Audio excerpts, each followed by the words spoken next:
police chief made it legal to stab veterans. This police chief made it legal to stab veterans in Gettysburg. Jake, he doesn't want you behind him. I don't want him to hide my triple attempted murder. How's it feel to want? Sure, in Gettysburg police. Can I get a press line? It's legal to stab veterans in Gettysburg. Thanks to Sergeant Pride, the Gettysburg police. Sergeant Pride, do you hear me? It's legal to stab Gettysburg. There he goes. Get out of here, you coward. Hey, Chief Glenn, you know my YouTube channel's not monetized, right? All I'm doing is exposing how rot gut you coward veterans are. You coward Gettysburgers are. Hot potato.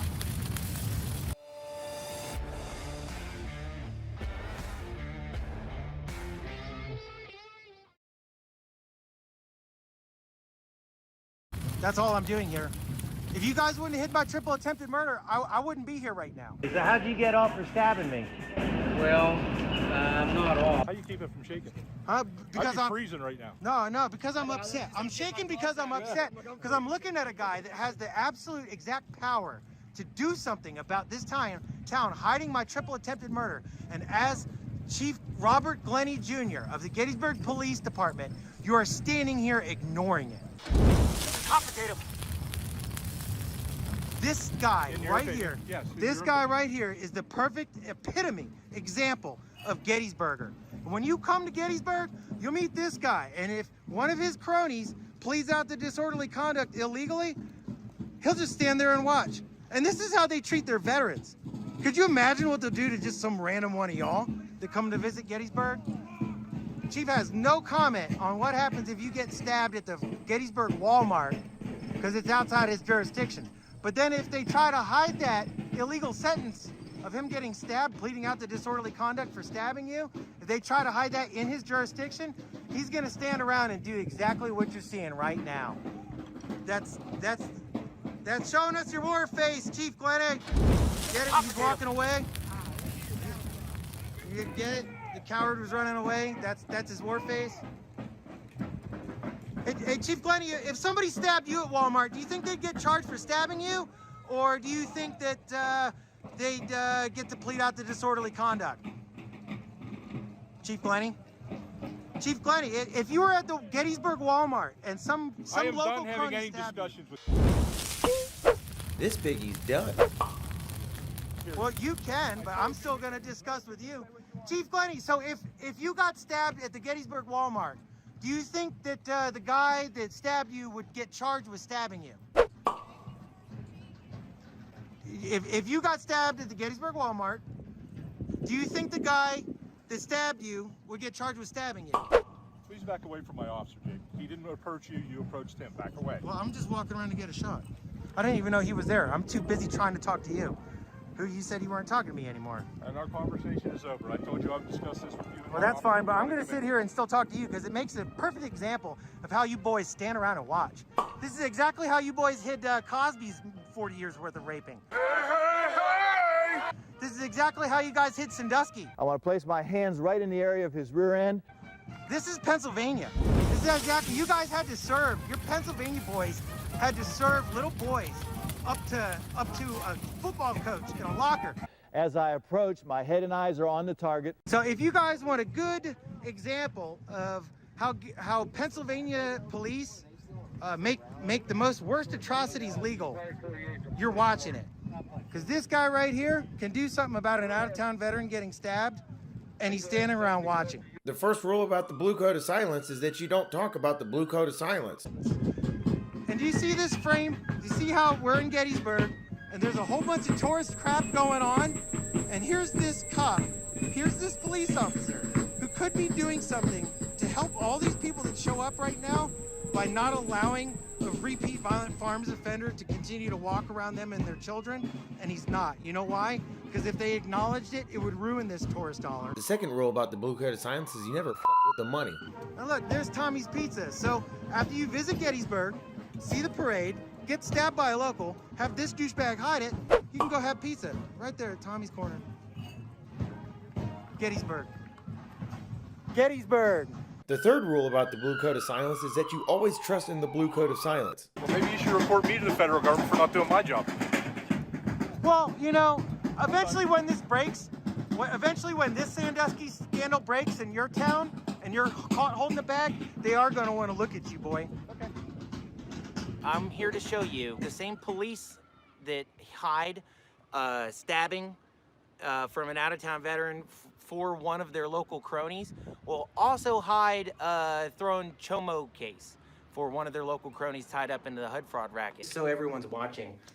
This is finding of the facts from a court where they threw the child molestation case. Our county housing office was investigated for HUD fraud at the same time the program manager got hit with 12 felony charges for sexually assaulting a pair of little girls. Do you see how they slip in here that they lost the pictures of a child's sexual assault exam? All other pictures are there, sequentially numbered, except for the sequentially missing pictures of a 10-year-old's torn vagina.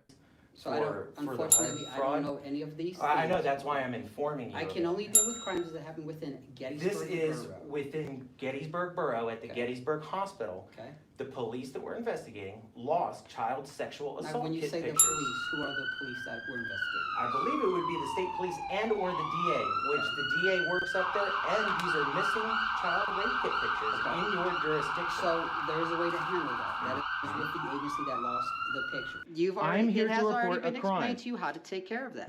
What? How do I do this? You need to go file a complaint with the state police. Because he's a lead investigator, he also lost child rape kit pictures for that big investigation in the Phil Cobden case that would have exposed the HUD fraud, and this entire barrack saw it.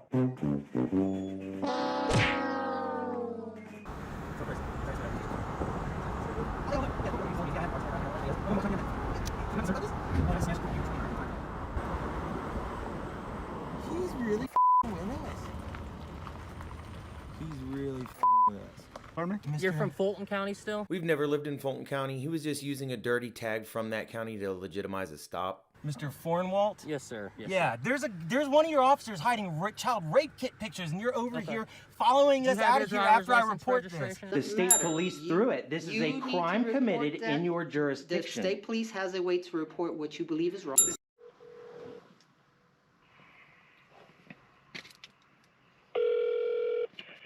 State Police, Gettysburg, PCO Garrett. Hi, yes, ma'am. I'm Jake Bilsma. I'm pretty sure you're familiar with me.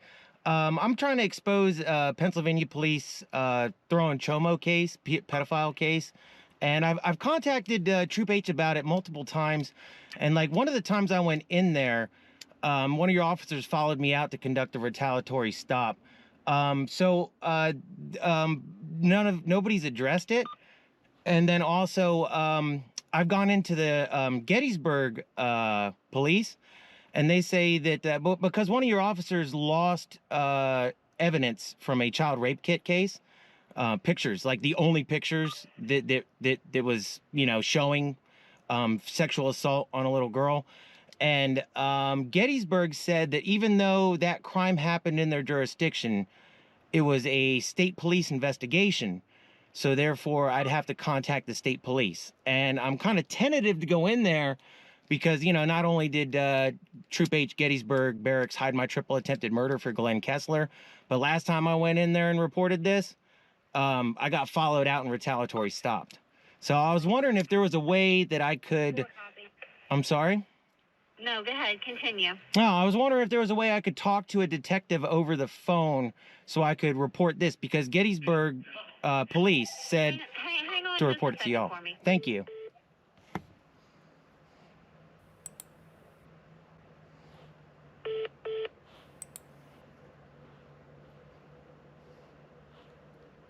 The fourth rule of the Blue Code of Silence is to wait out the statute of limitations.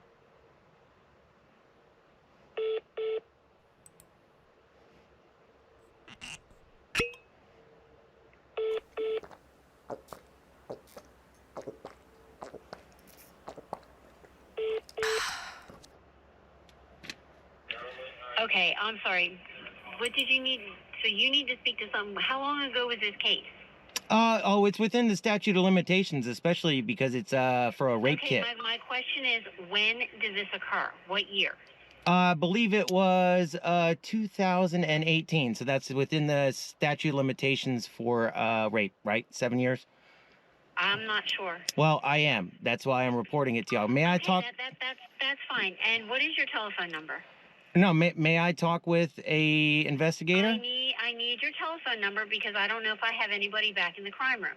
Okay, it is area code. All right, I'll see if I have anybody back there and they'll return your call. Well, ma'am, do you mind Yeah. putting me on hold because I'm a journalist and I get a lot No, of calls. I can't put you on hold. That's tying up an emergency line, so I cannot do that. Okay. Well, would you Okay. mind transferring me over to the detective desk and I'll leave a message? Okay, I specifically said to you that I would go back and see if I had anybody there and they will return your call. Uh-huh. And I So that's specifically exactly asked what I'm you, gonna do. and I specifically asked you if you wouldn't mind transferring me. I can't do that because I don't know who's back there. Okay. It's gonna bounce right back to me anyway. You mind giving it a shot? You're tying up an emergency line. I said I would go back and see if somebody was back This there. is the non-emergency speak with line, you. is it not? I called the non-emergency line.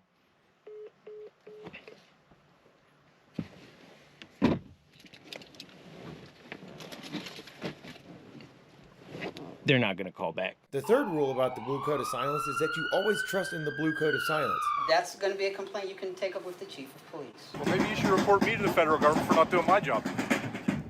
Well, you know, eventually when this breaks, when this Sandusky scandal breaks in your town and you're caught holding the bag, they are going to want to look at you, boy. Okay. The fifth rule of the Blue Code of Silence is to maintain public dignity. Made it legal to stab This veterans. is Chief cheering on a crowd of hecklers. This police chief. Why isn't He had this lady heckling me that my stabbing had nothing to do with her and her kids.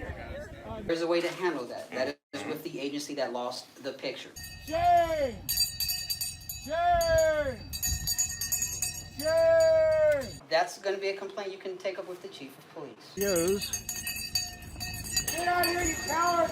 Ooh, Chief, we love you. Thank you so much for protecting me and my children. I'm here to show you the same police that hide stabbing from an out-of-town veteran for one of their local cronies will also hide throwing Chomo case for one of their local cronies. But it's really not Mama Karen's fault. She's not allowed to know this. This is Vanessa Pelliccio, our lead investigative reporter for the paper. I can give you this. Can I give you that? You just watched me data dump all of this to our lead investigative reporter, whom is a very capable reporter when the publisher allows her to print. And he's not. You know why? Because if they acknowledged it, it would ruin this tourist dollar. The second rule about the Blue Code of Silence is you never the money. This police chief makes it legal to stab veterans in Gettysburg. Hey, way to show America what Gettysburg does. Hey, everyone, come to Gettysburg. If you're a veteran, get stabbed. If you have kids, get them diddled.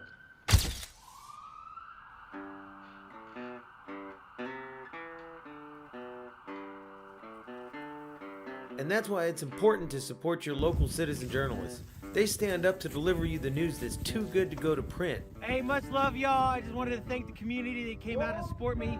We got Annapolis audit. He's living a parallel life as me, exposing the corruption in Annapolis. Can I get a front? We got First Capital Transparency. Hey, Chief, I'll trade you straight up my 2002 Saturn for that there. He's a really interesting guy, and he's got these full clips of this event up on his channel. And we got Van Dan over here.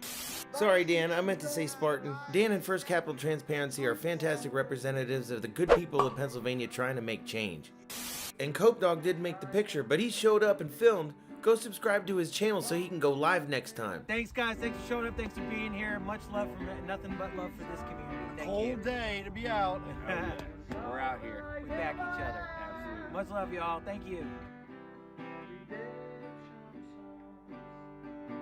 I got a whole series of these videos up on the channel. It's been a 4-year investigative journey to get here. The state judiciary runs a real estate and bankruptcy racket out of my county. They hit me with 4 years of retaliatory charges for covering this as press. That's why the state attorney general took over prosecuting the case, whom I later beat in court, and then he got elected governor. True Pennsylvania story. It's all up on the channel. As you could imagine, the state's trying pretty hard to keep this story from coming out. Scandals this big typically only break through peer-to-peer shares. So please, share this story with your friends and any other interested parties.